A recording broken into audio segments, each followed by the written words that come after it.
Thomas Shields is the creator of the Dink, and the Dink is a pickleball media company that has blown up over the past 2 years, like the sport. So in this episode, you'll learn why pickleball has become so popular, why Tom Brady and Gary Vaynerchuk and Kevin Durant are buying teams, and how Thomas actually played pickleball with Kevin Durant.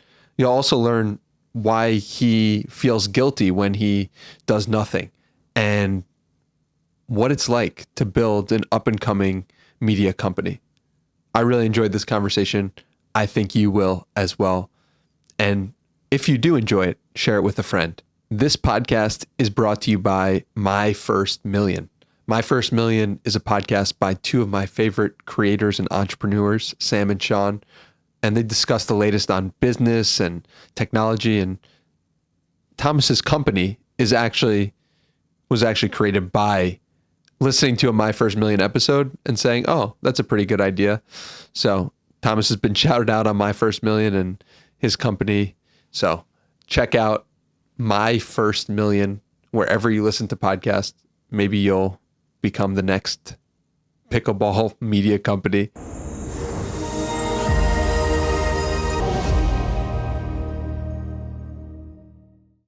Thomas, thanks for coming on the podcast. I'm really grateful for you to be here because I met you at a dinner that was hosted by the one and only Jonathan Barshop. Yep. And I was like, oh, this dude's pretty cool. This dude's building something sweet and I'd love to learn more about it. So This is me learning more about it. Yeah. So thanks for being here. Yeah, definitely. No, great to be here. The other person or one of the other people at that dinner was Ben Levy, and they just announced their sale of Milk Road today. Did you see that? Yeah. Milk Road getting sold or acquired. Pretty incredible. 0 to 250,000 subscribers. Readers, way better than we're doing in a much shorter time frame. So trying to take some notes from what they built. Yeah. Well, I admire how much you keep your eye on the business world in addition to being full on in pickleball world, because that's like two jobs in and of itself. For sure. But why don't you start us off with like, all right, what got you into starting a pickleball media company? Yeah. Man, where do I start? So my big thing was like, I just wanted to start something. And like you, I listened to My First Million a lot, kicking around ideas, small businesses, side hustles. A newsletter always kind of piqued my interest. Good writer. I think I can create a good voice. And so it was actually, I had that concept before I decided what the topic was. And I started just kind of like looking around and being like, well, where's there a gap? And my family was obsessed with pickleball. I could see there was a little bit of momentum and not a lot of good content out there. And I was like, all right, pickleball it is. So I just started writing a newsletter like one day and very quickly just realized, okay, there's a real appetite for this, tons of passion within the space.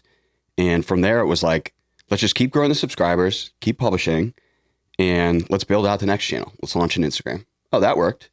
Let's get on Facebook. Oh, that works too. Let's spin up a podcast. Let's start writing blogs. And so it was just kind of like the next thing and the next thing.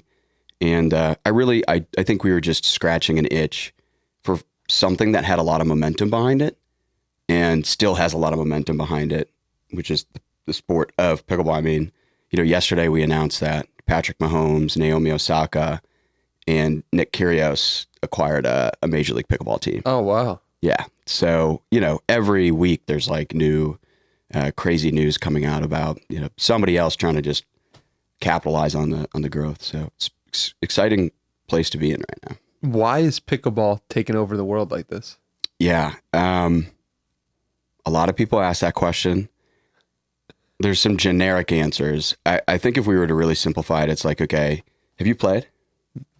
Twice. Yeah. Anybody can go out there and have fun, whether they've played or haven't. It's a great equalizer where I can play with my grandpa can play with my cousin who's, 15 years younger than me. And, it doesn't matter how big you are. It doesn't matter whether you're like a band geek or, a jock athlete. Like anybody can play pickleball and have fun and be competitive at the same time. And so I think it just like grabs onto people. And the learning curve, like it's really nominal. You can pick it up pretty quickly and get pretty good. And yeah, like, you know, the barrier to entry, it's pretty much nothing. Like you just need chalk. You don't even need a net. You can just put up like, you know, some sort of makeshift barrier, and then you order $100 ball and paddle kit on Amazon for your family. Right. So, and then it's not just people who have enjoyed it tremendously. Now it's like getting to be a professional sport. And then, and then it's like famous athletes are now buying up teams like it's nobody's business. Gary Vaynerchuk buys a team. Yeah. Tom Brady buys a team. Kevin Durant, LeBron, right? Yeah. Like, what's going on there? Why are so many athletes and business people finding a business opportunity there? I don't know. I saw a piece today where it was like the athlete owner is in full swing. I don't know who wrote that, but it's not just happening here. Like KD invested in a volleyball league. A bunch of big name athletes just invested in this like pro cycling league. Major League Cricket just raised a massive round. And so if you're going to raise money to try and build the next big sport, who better to invest than athletes who, you know, have been at the highest level and now have that nest egg and they're retired and, you know, they're like, it just makes sense. But pickleball specifically, like, I think there's a lot of mainstream, it's almost like, it seems like propaganda, like touting pickleball is like this amazing thing. And, so I think there's just like a lot of buzz around it right now. And that also is kind of, what sparked, you know, Kevin Durant, LeBron, Brady, all these other guys to get involved. I think they're just trying to capitalize on something that's like super popular and hot right now. Yeah. And so then you took pickleball and that was your original focus. You mentioned like how you were building it out to different avenues. And then now you're creating something way bigger that's not just about pickleball. Yeah. Well, we're trying to. What is that? We're trying to raise money for it right now. It's Upswing Sports. So basically we want to take our model, simplify it a little bit, and apply it to other emerging sports markets. So ideally, I'd like to be on the forefront of whatever the next pickleball is. So in my opinion, I think that's probably padel, disc golf, cycling, cricket, as I mentioned. I think those are going to be big. Padel, definitely. What's padel? Dude, it's awesome. If you haven't seen padel, go on social media and find the highlights. It's insane. It's like mini tennis, kind of like pickleball, mixed with like racquetball, because it's in a big glass cage and you can play it off the wall. You can play it outside of the cage. So there's these like crazy highlights where, I mean, you're in like a box, like nobody can see you, but like, you know, you're boxed in, but there's a tiny door. So like midpoint, people will run out of the door, like around outside and like hit it back in. And it just makes for insane highlights. And I think it's exploding in like Spain and South America. And I think it's next in like the first facility just launched in New York City. I think like Brooklyn. And I think it's kind of like the next big thing. But like right now, pickleball is taking all the spotlight. So I think once pickleball sort of subsides a little bit, we'll start to hear more about padel. And so you said padel, and then what other sports are you trying to get into? Yeah, I like, you know, originally we sort of had like our 5, but I think the way I'm thinking about it now is we're going to take it one market at a time so that, you know, we're not, I don't know, putting our eggs in a few baskets when there's, I think, just a lot of different sports that could come in the next 5 years that we don't see right now. So why lock ourselves in? Yeah, I think I mentioned the few, and then, I mean, you know, obviously like F1 is hot, like the UFC is really hot. I think the PLL lacrosse is really hot. The MLS itself is growing. So yeah, I mean, really any sport that has momentum, I think we can take what we did and just replicate it. But the way we're going to do it is we're going to start with newsletters, because I think you can go get market share really quickly with newsletters. And then once you build a foundation, you can layer in other things like we did in pickleball, which would be like podcasts, blogs, social media, and, you know, potentially e-commerce, courses. I mean, you name it, right? Once you have a big audience, there's a lot you can do with it. How do you go about getting those initial 1,000 subscribers or 10,000 subscribers for your email list? Okay. There's a lot of pieces out there from like everybody has a newsletter now. And they'll talk about how I went from like 0 to 100, and like they'll do some thread and it'll like blow up or whatever. So I've seen all those. One thing we did differently, so in pickleball specifically, there was this one Facebook group, the Pickleball Forum. And before we came along, that's really like the only place you could get news. And so for me, I was like, how do we tap into this? I made like multiple Facebook accounts. I actually hired a bunch of freelancers from like Fiverr to go and friend request everyone who is engaging with content in Pickleball Forum. And then once you're friends with them, you can invite them into a group. You can invite them to like a page, and then you can DM them. And I would literally just DM everybody. Like, I mean, thousands and thousands of DMs being like, yeah, you like pickleball? We're spinning up this newsletter. Would love for you to subscribe. Wow. Yeah. We got a lot of people saying, can you like get out of my inbox right now? I have no idea who you are. In fact, there was one pro specifically who was like, hey man, I don't really appreciate your approach and the way you're coming at this. Fast forward to now, he actually hosts a podcast under our umbrella, and we're like great friends. So we've come a long way. What other unusual tactics did you use in the early days? Was it just the one-to-one combat of so many people? For the first probably like 5,000 subscribers, yeah. Wow. Yeah. So you must have sent tens of thousands of messages. Probably. Right? Like, yeah. I mean, and you have to figure out like Facebook's going to restrict you. Same thing with email, right? Like whether you're doing sales or you're trying to do something like, you know, Google's eventually going to flag you and you're going to get shut down, or your users are going to get suspended and you're going to reactivate them. So you have to figure out kind of the nuances of the rules, and you got to play by those rules, but push them to the limit. And, you know, you just kind of like hack it, man. I think there's probably a ton of other things that we could have done. And so I think you just got to get like creative and go where your subscriber is. Yeah, makes sense.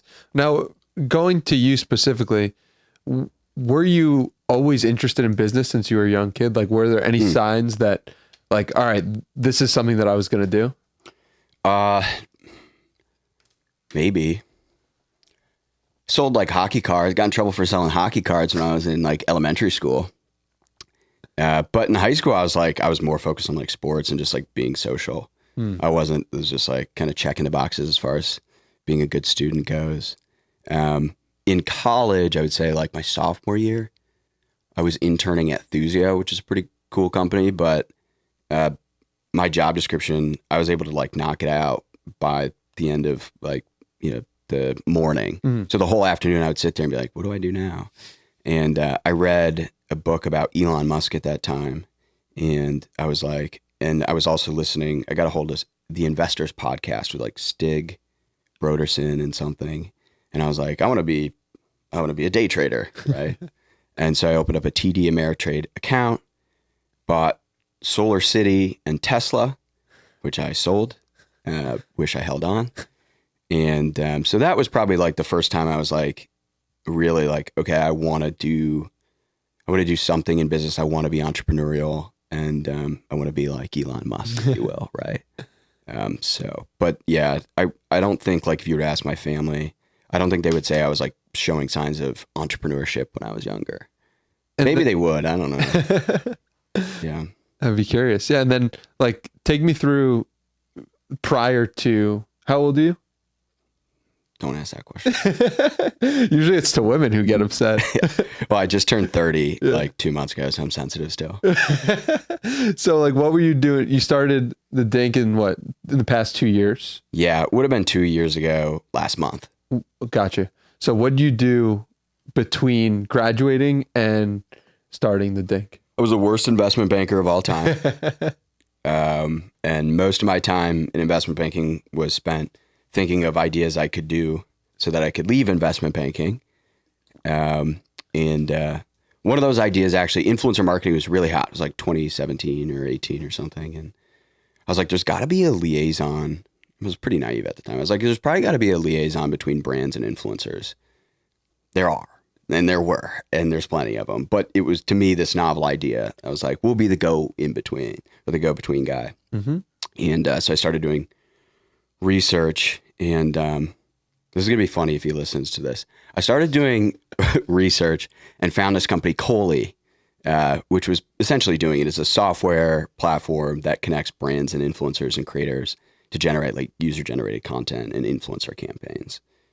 And so I reached out posing as a potential investor saying, I'm an investment banker and, I'm like a VC analyst on the side, just to like gather information. And it was like competitive research. And we didn't end up like going with that idea. I say we, me and my buddy. But I stayed in touch with that founder. And about a year later, he had just closed a round and was starting to hire. And I was like, I want to come work for you. And he was like, sure. And so I went and worked for him for 2 years.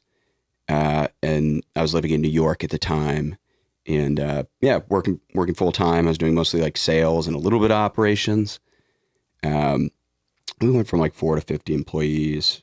And so it was good growth and a really great experience. But while I was working full time, I started writing the newsletter on the side, got traction, and was able to kind of like take the leap and go full time with it. I want to circle back to the part about you being in investment banking, because at what point did you realize like, I can't do this anymore?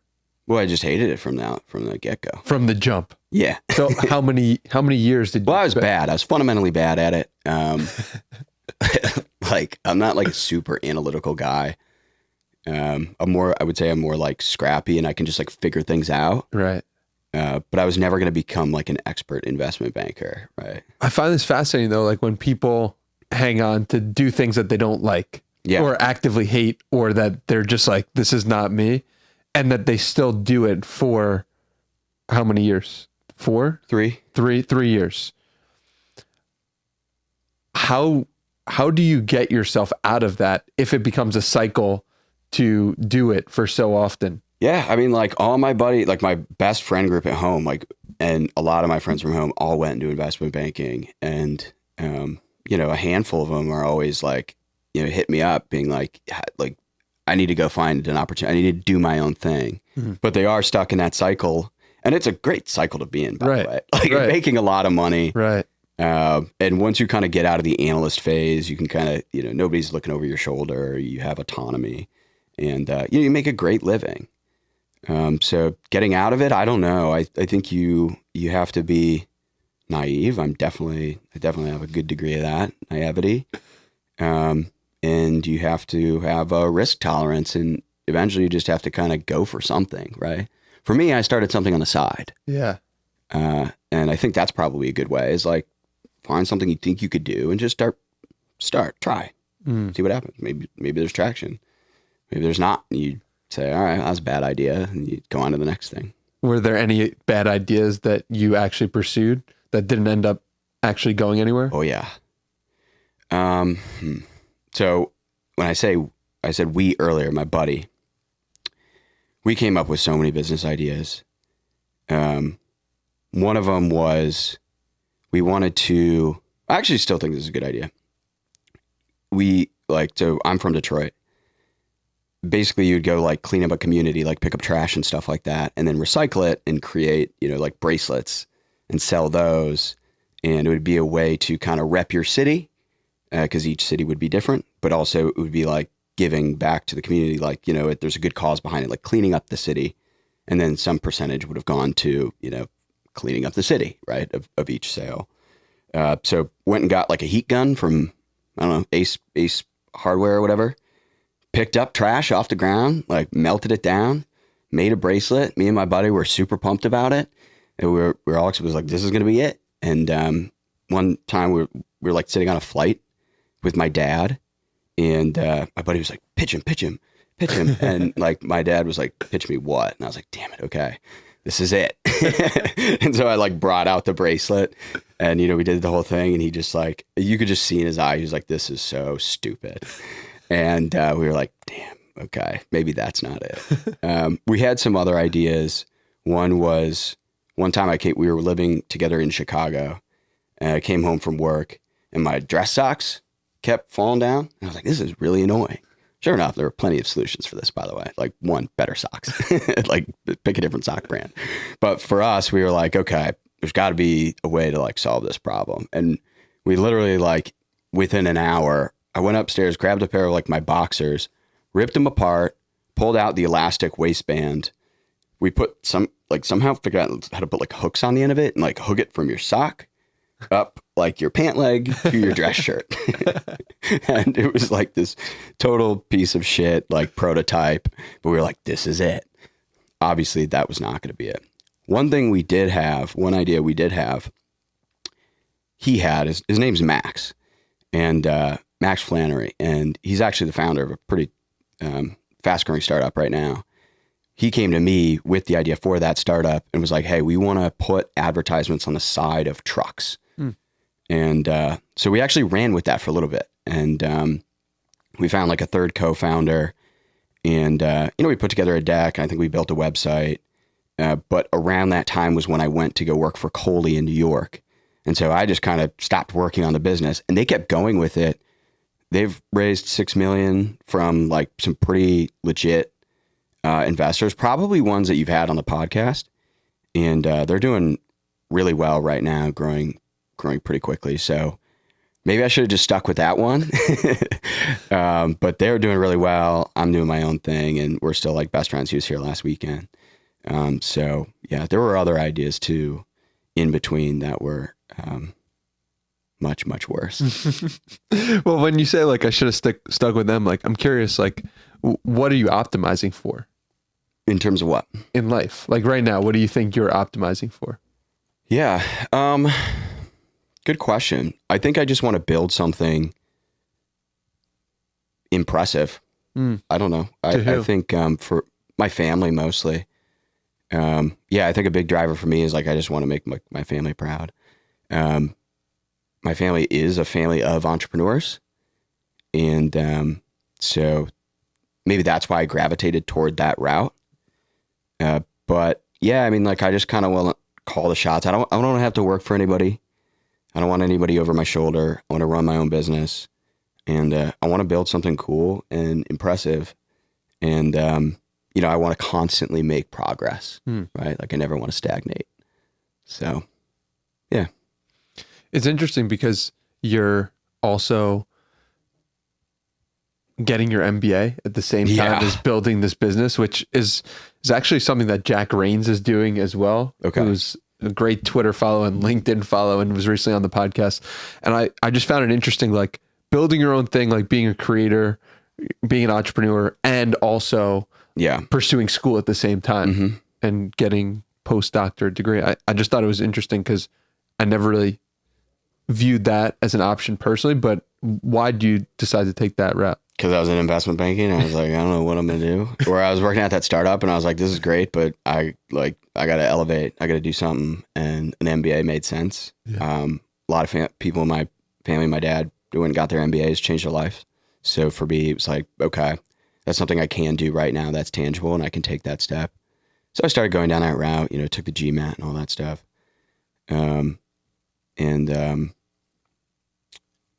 I think when I took the GMAT, like it was like I took the GMAT and then 2 weeks later I wrote the first issue of the newsletter. Oh, wow. And so I started going through the application process and while the business is taking off. So if the business had grown a little bit quicker, I probably wouldn't have gone the MBA route. But I'm here, I'm going to see it through, and we're getting by. Literally right before we started recording, I got the email that our grades came out. Like we just finished the semester. I think I got a 60 on our marketing final, which is enough to, lock in that beat. Is that passing these days? Yeah, well, for the final exam, because, it's like of the, so I'll probably get like a B in that class. When I see 60, that means pass. So I'm like, hell yeah. But I know, a lot of my classmates are like A's, like they're there to like knock it out of the park and do well. And, I'm not saying I'm like, mailing it in by any means, but sometimes, particularly like when we're raising money right now, it's really tough to manage.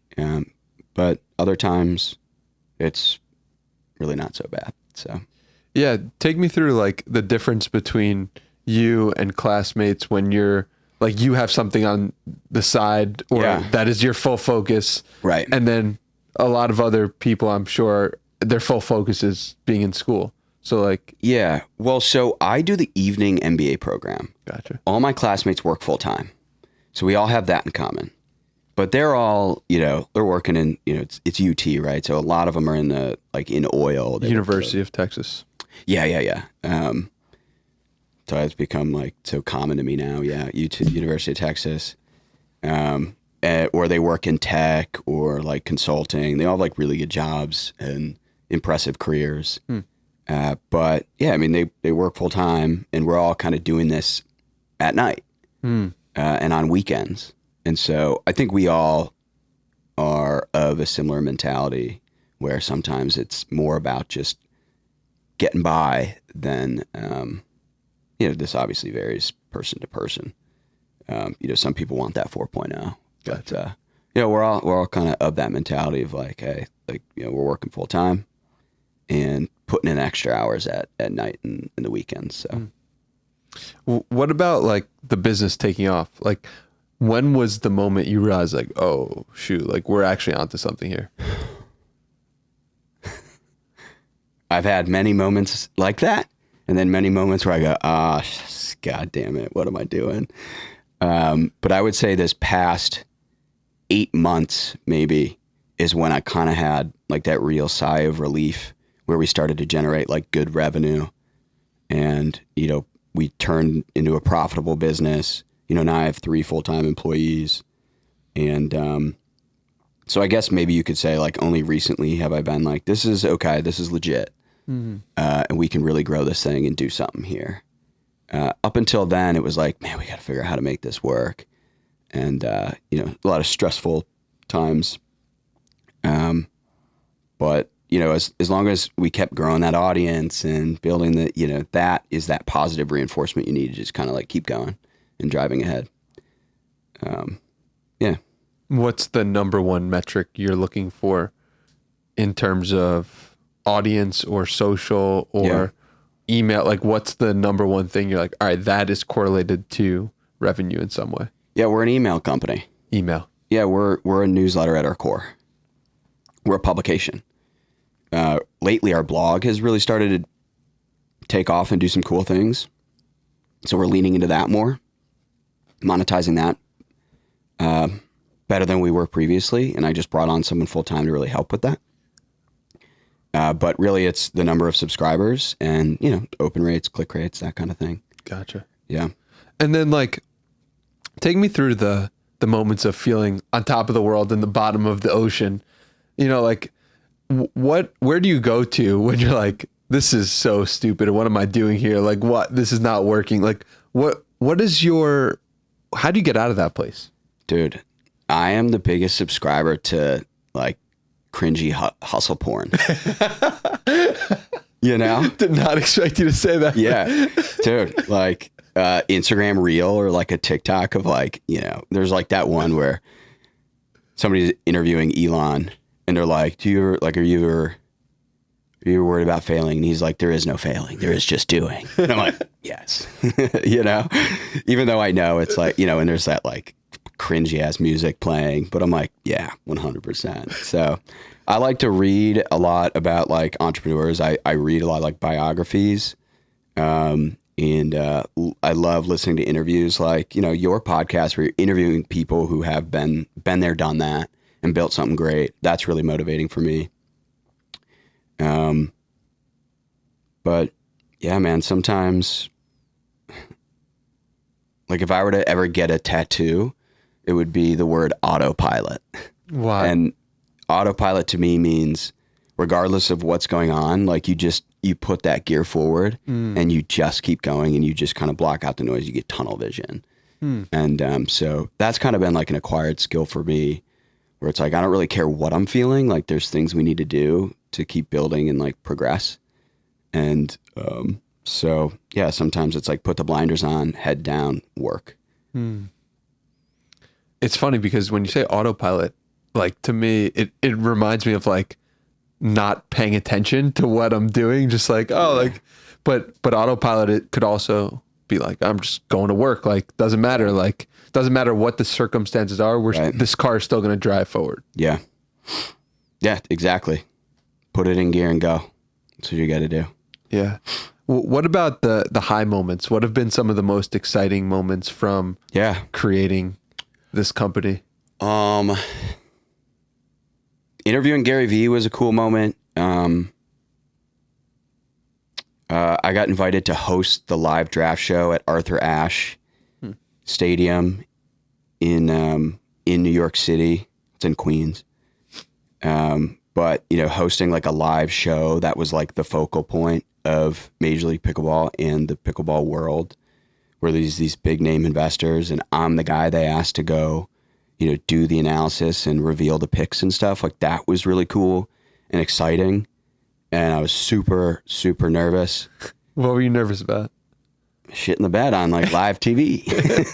Was it broadcast on ESPN? No, it was like YouTube and maybe, I don't know where else they broadcast it. But it was like a whole studio set. And I mean, there was like, 5 guys, like I've got people in my ear, and, it was just like a like really bright lights, like a high pressure scenario. And, so being asked to do something like that, I think is super validating. Played pickleball with Kevin Durant. Taught him how to hit a third shot drop, which is like, a shot you got to master in pickleball.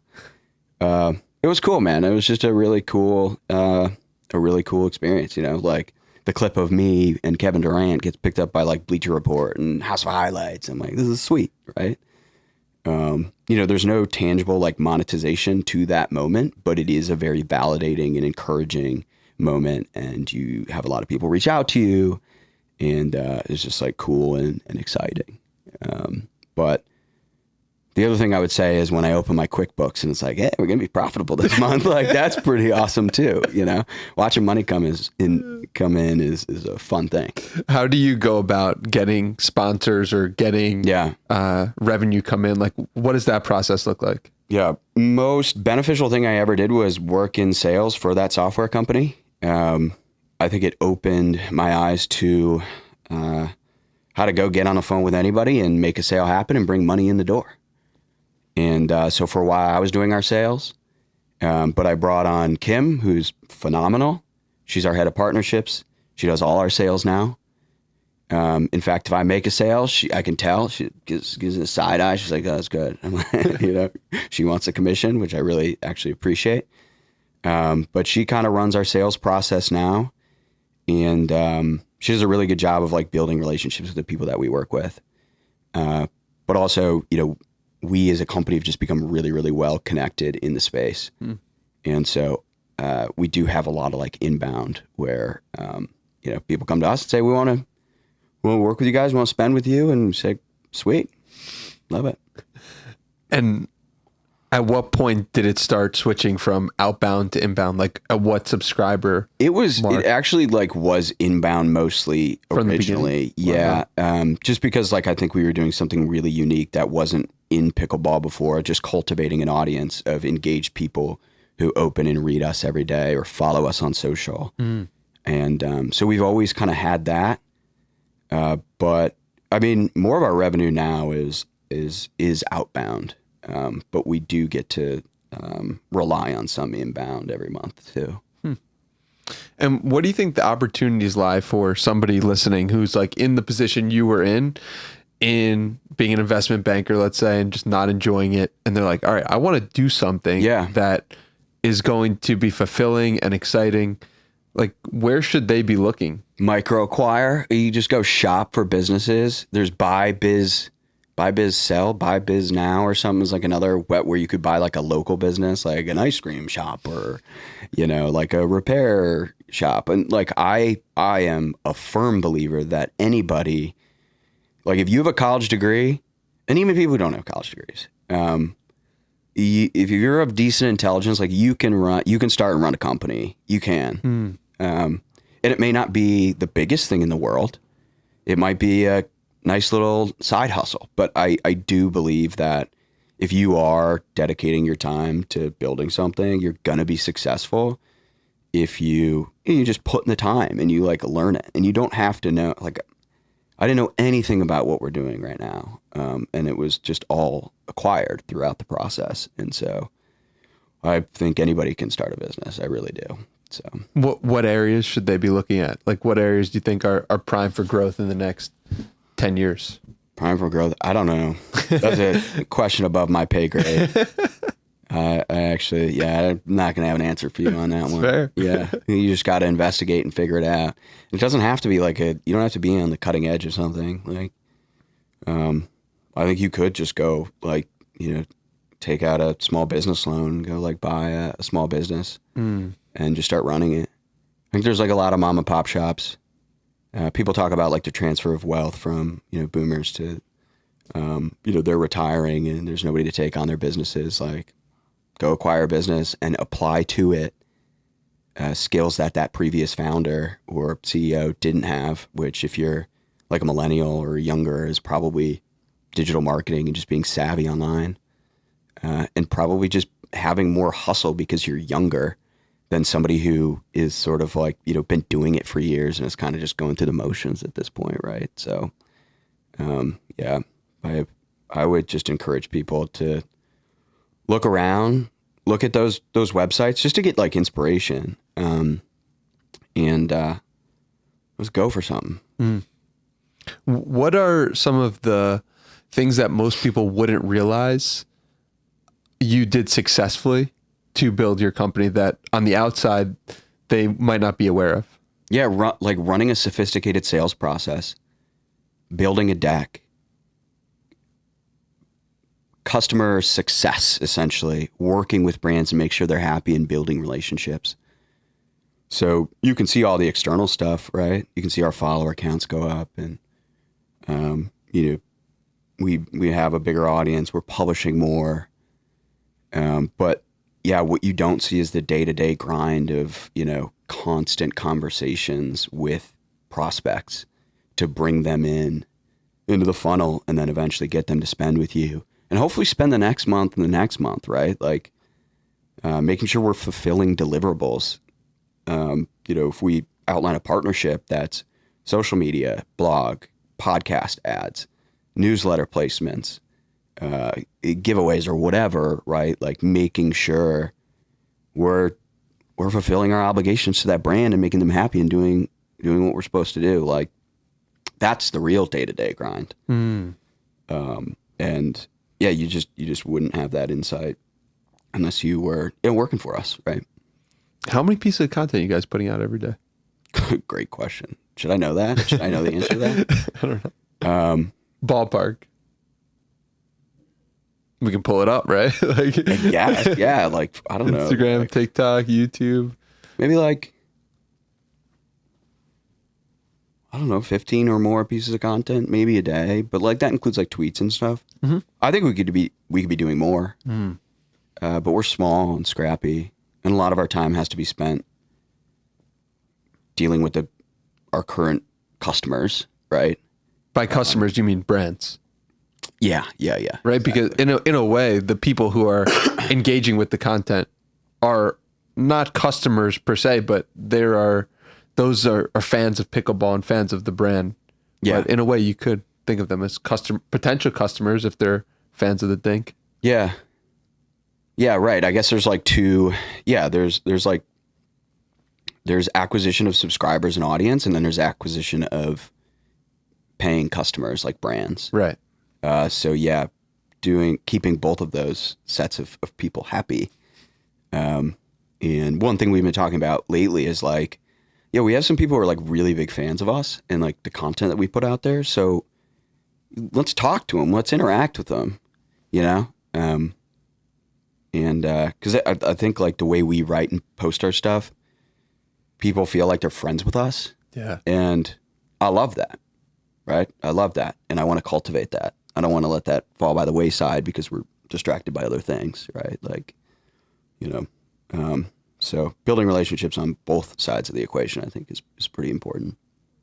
And then when you think about expanding beyond pickleball, like why not just focus on pickleball itself? That's what we're thinking about. A lot. I mean, honestly, like, yeah, a lot of the pushback we get from investors is, you're so well positioned in pickleball. Why not just go deeper? Yeah. I'm like, hey, you're right. So there are some things that we're doing to go deeper into pickleball. and do more on the content side and potentially on the e-com side. So there's a lot of different things going on right now as far as like ways we could take the business. So I am really excited about what's going on in pickleball specifically. That's awesome. And then like going to you, it's like, why are you doing all this? You said before, like, okay, like I want to make my family proud. Like that's very important. But like at a deeper level for you personally, like why are you doing all this? I actually was talking to my buddy yesterday, 2 days ago about this exactly. I was like, if I'm not making constant progress, I'm like depressed. I'm like unhappy. If I'm not, even in like just general like day-to-day life stuff, like if I'm not working out, like I run a lot, like I work out a lot, I eat healthy. I am trying to build a business here and do all these other things and like get my MBA. If I ever slow down in one of those where I just start mailing it in, like I'm legitimately unhappy. So for me, it's just like, where does that unhappiness stem from? Dude, how deep do you want to get right Let's now? go. Let's go. I don't know. I really don't. And maybe there's going to come a time where I don't have as much energy and I can't, like, eventually you're going to plateau, right? You can't bench higher and higher amounts without taking steroids, right? Like, right. Yeah. It's like that's what causes somebody to go down that path is like, all right, like I just need to keep growing. Yeah. And I don't think like growing or wanting to grow is a bad thing. I think it's an amazing thing. When the unhappiness comes when you're not growing, it's like it's possible for you not to grow this year. You know, that is a possibility. Right. So how do you still maintain some level of peace while that's going on? I think that's going to be something I'm going to have to figure out, right? Figuring out how to just be content with what you have versus always seeking to do the next thing. And sometimes I probably get ahead of myself, right? Where I'm like doing too much maybe. What's too much? Well, a good example would be like, you were like, why don't you just double down on pickleball as opposed to like try and build this way bigger thing? In some respects, maybe we should, right? Because we do have something here. So why get distracted and take our eye off the ball in the niche that we're already so dominant to try and do this way bigger thing?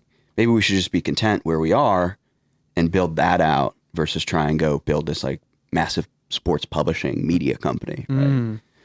So I go back and forth on that.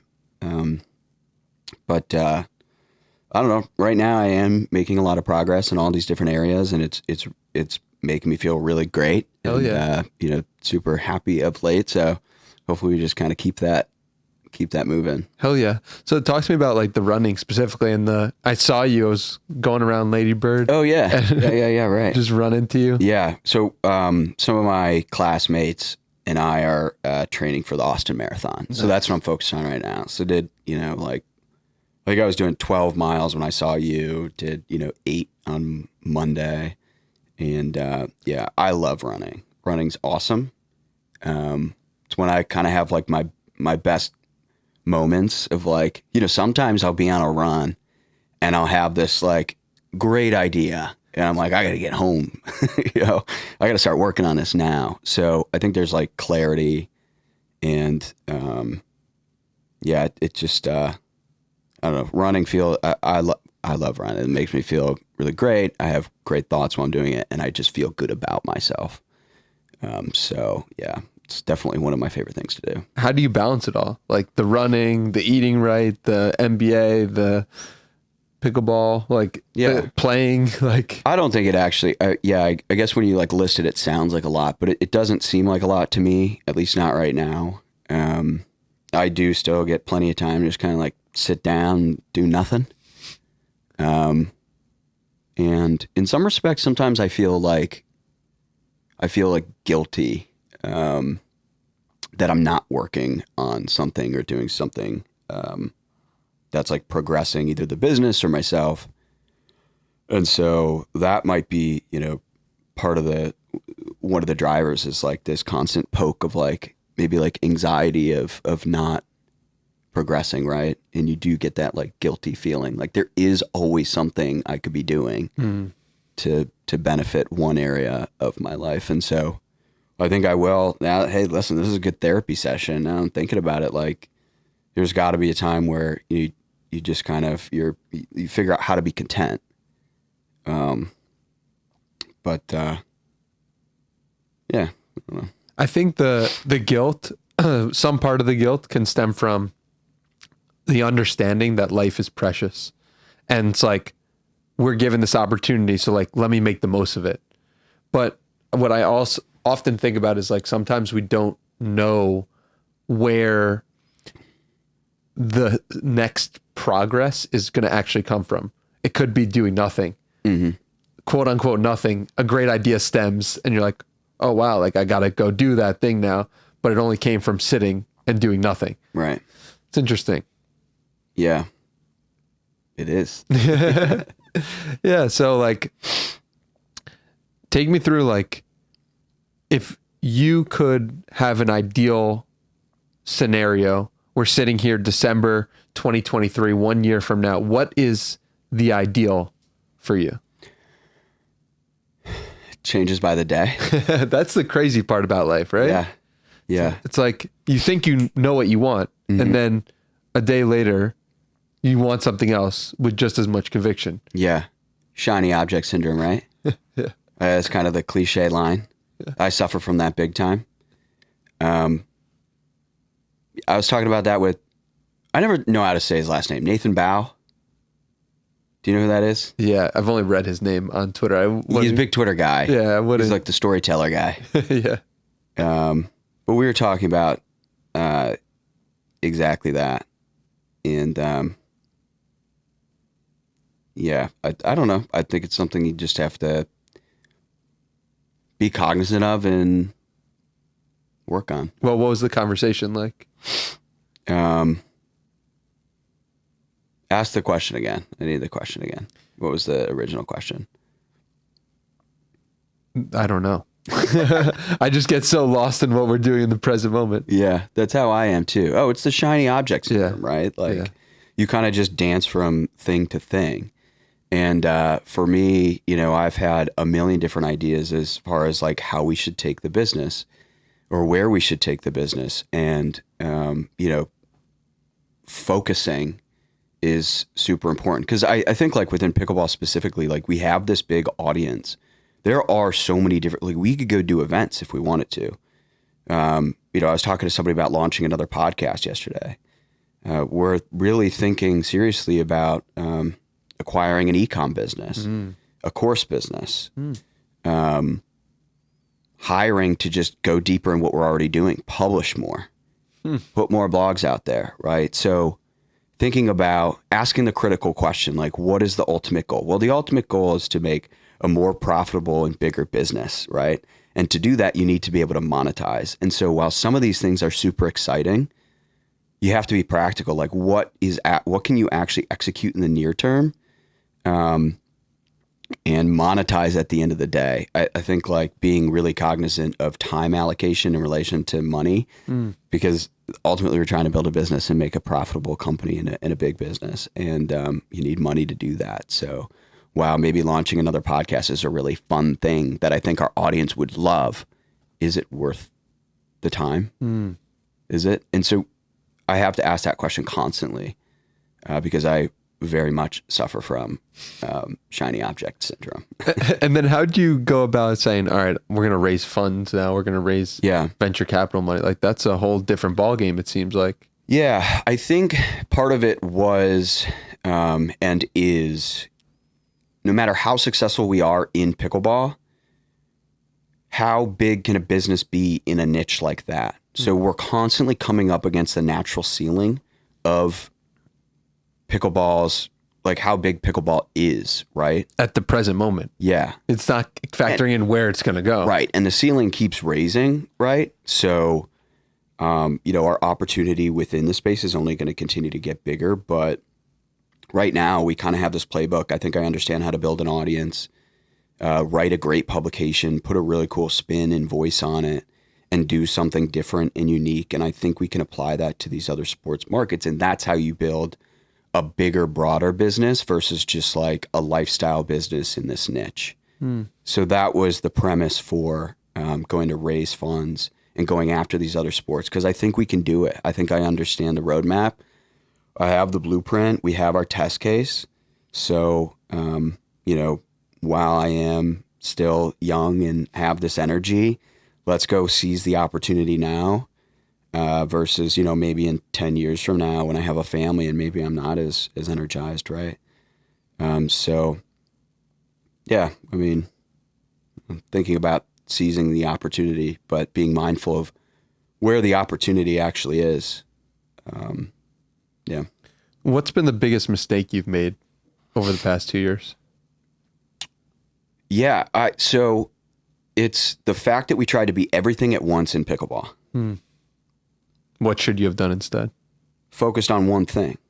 Our core revenue driver is the publication, the newsletter, and now the blog. But I spent so much time trying to be the biggest Instagram account, the biggest TikTok account, trying to be big in every category. At one point, I was like, we need YouTube subscribers. And I wasn't thinking about why we needed YouTube subscribers. We don't need YouTube subscribers. But I just wanted to be the biggest and the best in everything. And that came at the detriment of growing our core asset, which is the newsletter. And so if I were to go back again, I think we could have actually built a bigger business by honing in on the one thing that makes us the most money, right? On the flip side of that, it's really cool to be like the leading voice in the fastest growing sport in the country and have the biggest Instagram and the biggest TikTok and the biggest Twitter. Yeah. You have the biggest of all those, the biggest three? blog and the biggest newsletter. Yeah. So all that leads to the opportunity of you getting tapped on the shoulder to go to Arthur Ashe, to broadcast. Exactly. It all leads to that, right? So like if you just focus strictly on the newsletter, and maybe that is twice as big or 3 times as big, but those channels aren't built out, then maybe the other opportunities like KD doesn't come to play, right? Yeah, definitely. Like if we weren't perceived as the biggest brand in all these categories, maybe these doors would have never opened. If I were a private equity guy and I'm like, how do we just cut costs and be profitable? I would have been like newsletter. Right. But if I'm somebody who's a creative, which I am, doing all these other things, I think has led to all these other opportunities. And I think we could have done it in either order. We could have tried to be everything at once and did exactly or we could have focused just on become a way bigger newsletter and then just leverage that audience to launch the other things and probably be, we're the same spot in all the other channels that we are now. What percentage are you creator and what percentage are you business builder? I love to just, if I could every morning, I would just wake up and make memes and videos. It's so fun. It's so fun to create a fun piece of content that people react to. Yeah. But ultimately, we got to make sure our customers are paying and we're fulfilling our obligation. So I have to kind of tap myself on the shoulder and be like, yo, dude, do the business thing today. You got to do the business thing. So I've gotten better at that.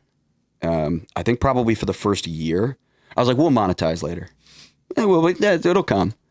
And now I'm more like, let's do the business thing right. And when I do have time, I still go make the memes and stuff. But, we have people managing our social and creating content for us. And so I don't have to do that as much. But that's the part you love. Yeah, it is. So I try and do both and I try and balance them, but being cognizant of, how do we build a good business at the end of the day? I love writing blogs and writing blogs on interesting topics and watching the engagement and the reaction and the conversation that stems from that. So still try and do that. But it's just less these days. I'm about 25% way through Michael Bloomberg's autobiography. And it was interesting hearing him talk about how the first 5 years of building Bloomberg were actually the most exciting and fulfilling and the good old days. And, and the time when he was doing the most work, he was sweeping the floors. He was every little part of the operation he had his hands on. Yeah. And it was really hard for him to let go of that. Are you starting to feel and sense that as the Dink has grown? Definitely. Yeah. I think everybody has that, right? Because that's the passion side of it, right? That's the stuff that you wake up excited to do every morning. So yeah, I think it just, again, being able to sort of step outside of it and look at things objectively and say, is it worth spending the time in this? Because, it's great for like our social media for me to go make a bunch of memes and stuff, right? But ultimately, what does that get us? Yeah. So yeah, I for a while I was trying to build a business in a way where like the operations does itself, right? And the business, to use the term from before, can kind of like be on autopilot. So I can just do the shit that I like to do, which is like, podcasting, like making fun clips, and like writing blogs and creating content, because that is so much fun. I don't know. I guess you just got to find that balance. But I would like to always have that opportunity to do the creative stuff, because that's what's most fun for me. But I do like building the business too, right? Like there is an element of creativity in that as well, building the bigger business and the operational stuff. So, yeah. Yeah, well, it's really cool watching you build it, and I'm really excited to see where it ends up after, it's been 2 years and sounds like and looks like it's been made some incredible progress. And I'm excited to see where it goes, and it's cool to be in the beginning stages of it. So thank you for being here. And I like to end these podcasts with a challenge for people, because you listen and you learn or you don't learn, but then you end the podcast with the challenge. And so I'm curious from you, is there a challenge that comes to mind for you to help people build a business or to help people be the greatest version of themselves? Yeah. So I spoke to an undergrad class, an entrepreneurship class the other day at Texas. And, they just it was like, hey, come in and tell them about your business. Right. And, the one thing I wanted to leave them with was sort of like this concept of anybody can start a business, and you don't have to go all in. You can do something on the side and just see where it goes. So I guess my challenge would be, if you are somebody who kind of has that itch to maybe go start your own thing, do it. Just start small, do it on the side. You don't have to quit your job. Just go try something. Find something that kind of speaks to you and launch it and just see what happens, right? You can test the waters and not go all in. And if you don't like it, you say, okay, cool. Like, that's not for me. But at least you like learned, and you sort of start to scratch that itch and see if it's for you. So that would be my challenge. Go try something. Start something on the side. Start small and just see what works. Thank you so much for spending the time here today. Where should we send people to connect with you further? Yeah. I don't know. Read my newsletter on Twitter. We'll link it below. That's my thing. Because I think there's an R or an E that's missing. Yeah. Right? Yeah. Right. Well, the character count was limited. But yeah, I'm not that great of a tweeter anyway. I don't tweet that much. But yeah, go to the dinkpickleball.com, learn about pickleball, fastest growing sport in the country. And I think it's only going to get bigger. So. Oh, there's no doubt about that. It seems like it's a sport destined to rise, and you'll be riding those coattails all the way to the top. I like to say we're just riding the wave. We're riding the wave of pickleball right now, and it's a fun wave to ride. So hell yeah. Well, thank you for being here. Yeah, man. Thanks for having me.